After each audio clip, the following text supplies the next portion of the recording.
This franchise does not seem to stop, but hey, I am not complaining because for the most part it's a fairly decent franchise. At least for what it is. This time you have to lead your waifu to the goal by getting rid of blocks. Your waifu is at the top of the board, while the exit is at the bottom of the board. There can be multiple exits depending on the level. On your way down you have to get rid of blocks by combining at least 3 blocks of the same color together.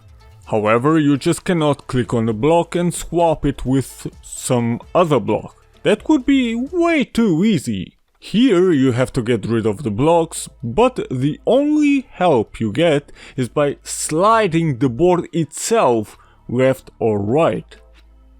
That means that if you slide right, then all blocks obviously also slide right and thus create new block groups together. As you go along, you will have to deal with various obstacles like blocks that kill you instantly if you touch them, boxes, blocks that you cannot get rid of, and so on. And yeah, it is quite simple at first, but it will get challenging later on, where you will need to retry often. This isn't a bad thing, however, because the difficulty just adds meat to the game. However, it still can be quite a short game overall. But it also depends on how good you are with puzzle games. Still, this was quite a fun game to play. You have a stage mode and a challenge mode. In the stage mode, all 8 girls have 6 levels each for you to beat, and once you've done that, you are still not done. Because each level also has requirements for you to complete. At least if you want to be a completionist, that is. In the challenge mode you have 20 levels total with no requirements added. You just need to beat a level and you are done.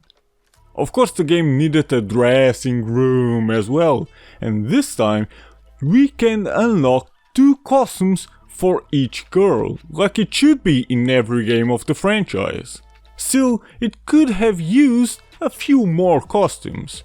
Don't get me wrong though, the girls look nice, especially Rin and Saya are waifu material here. But you just don't simply unlock them, you have to get points to buy them in the shop.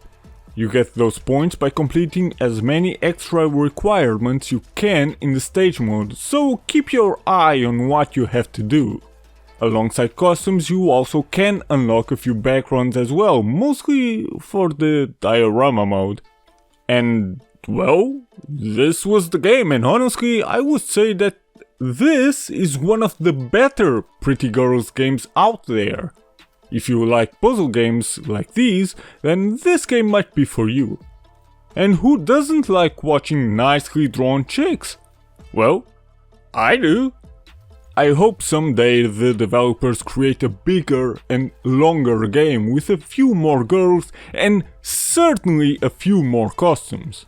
Heck, include a few more poses as well. Include even more fanservice in the franchise. That can certainly never hurt. Heck, at some point just develop a game with every single girl that has appeared in the whole franchise thus far, with all their original costumes and a lot of new ones. Just leave that Otoko one thing aside.